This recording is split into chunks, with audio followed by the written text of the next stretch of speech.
Au cœur de la Transylvanie, Biertan est un symbole de notre christianisme 2 fois millénaire. Ici, aux alentours de Mediaș, dans une région où Daces romains, migrateurs germaniques et les colons sasses ont entretissé leur destin, des monuments de toutes sortes parlent de la croyance de ceux qui ont vécu dans ces parages, de la façon dont ils ont su apporter à Dieu des offrandes, commençant par le petit ex-voto de bronze jusqu'au monument d'architecture religieuse.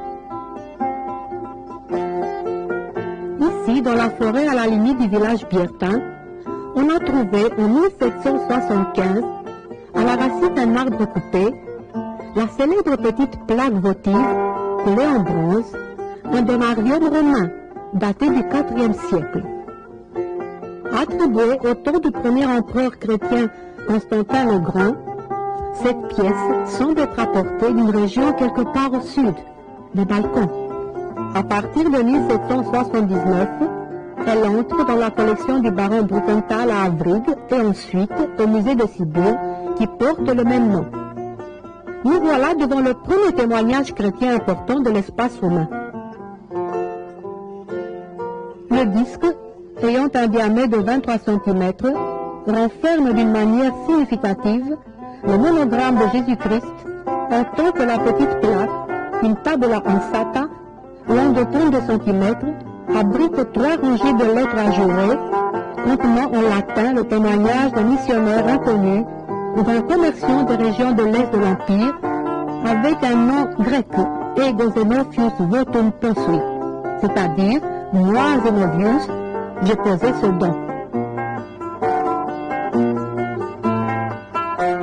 C'est difficile de savoir d'où provient ce don.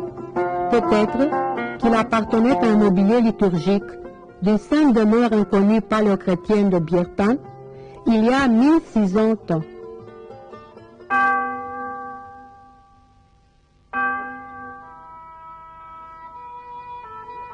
Biertan est dominée par l'actuelle église évangélique, un monument gothique dont les débuts se placent environ il y a 500 ans.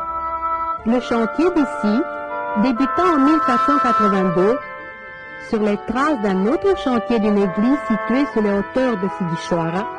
ville voisine dans un important milieu de colonisation des Sas transylvains. Elle a été finie dans les années 1510-1516, si nous jugeons d'après les armoiries qui gardent l'entrée,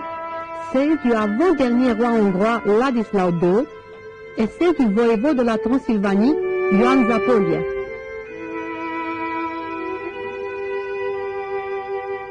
Cette église gothique se trouve au milieu d'un château fort paysan, le plus pittoresque de toute la province, bâti pour résister aux invasions turques du XVe siècle. L'édifice de Biertan fait partie du groupe d'églises fortifiées situées dans la zone de la rivière Turnava,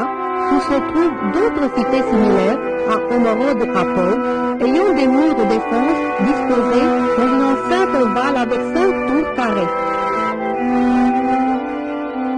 Les travaux de fortification ont été contemporains à la dernière étape de construction de l'église, après 1515, quand le monument central reçoit lui-même au-dessus du chœur un étage fortifié qui s'harmonise parfaitement avec l'ensemble. La cité des paysans sages de Biertan est, elle aussi, un signe de la défense de la croyance chrétienne, des valeurs de la civilisation chrétienne face à l'islamisme qui, à cette époque de croisade, essayait encore de soumettre l'espace d'ancienne spiritualité des Carpates et du Danube. L'église gothique de Biertan, se distinguant par le pas déjà fait vers la Renaissance, par l'élargissement de l'espace intérieur, par la voûte aux nervures étoilées en filet, par les moulures flamboyantes des fenêtres, est le dernier exemplaire notable de ce genre d'église de Transylvanie, dénommée basilique, où toutes les 3 nefs séparées ici par des piliers octogonales sont à la même hauteur.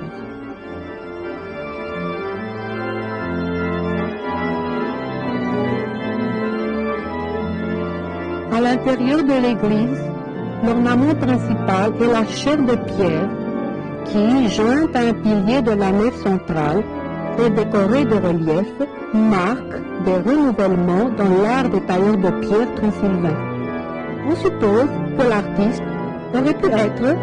un certain Ulrich de Brasov, artisan mentionné à Biertan en 1523. Les scènes sculptées témoignent d'une liaison directe avec l'art du fameux artiste de Cracovie, Weizstos, dont ses trois fils ont travaillé en Transylvanie, à Brasov et Sighișoara, au commencement du XVIe siècle. De lourdes draperies, des figurines de petite taille, un style gothique tardif dramatique, tout cela sont des valeurs plastiques trouvées dans deux de ces reliefs, la crucifixion et la prophétie de Simeon. En échange, la troisième scène, la prière sur le banc des Oliviers, motif iconographique fréquent en Europe allemande, retrouvé aussi dans des reliefs transylvains à Cluj, Sebeș, Sibiu, Fegioara et Baia Mare, est une scène tout à fait nouvelle, aérée, ayant des valeurs de paysage et même un esprit qui prédit timidement l'avenir.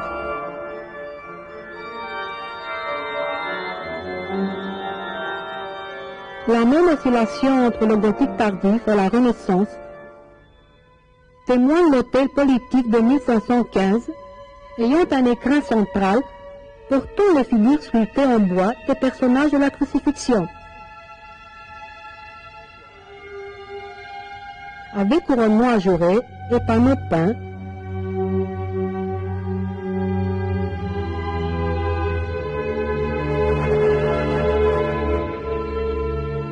représentant des scènes de la vie de Marie, de l'enfance de Jésus et figures de saints. Au centre, il y a de nouveau la crucifixion, mais cette fois-ci peinte,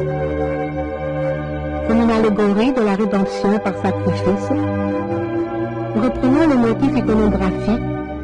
de la littérature mystique allemande, où la croix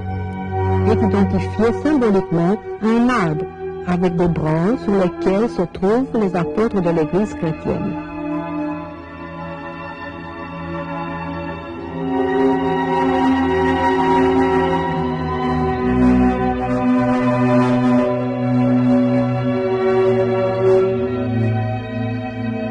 Des traces de peinture murale, il y a aussi dans l'ancien dit Tour des catholiques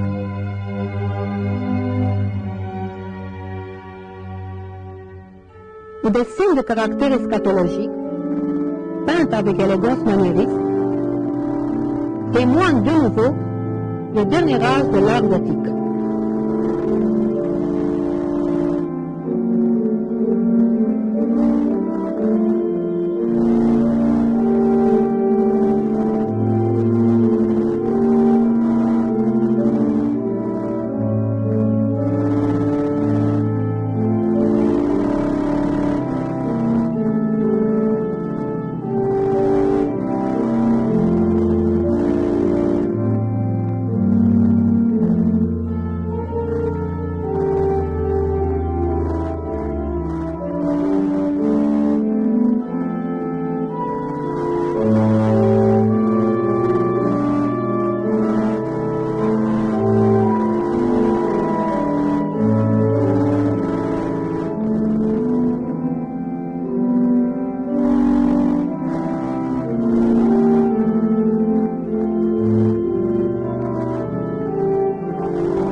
contre,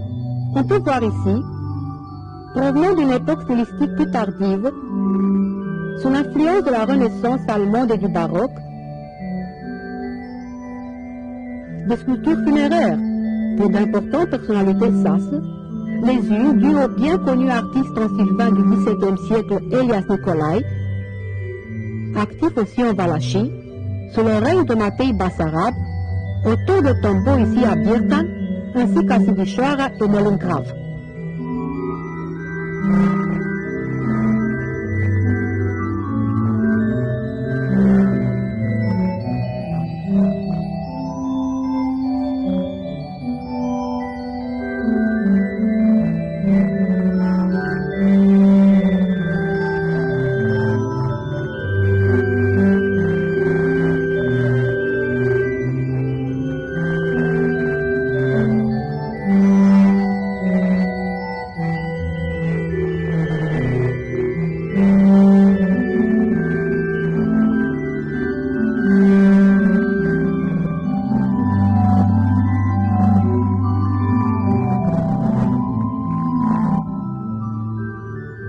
L'histoire de quelques siècles de Birtan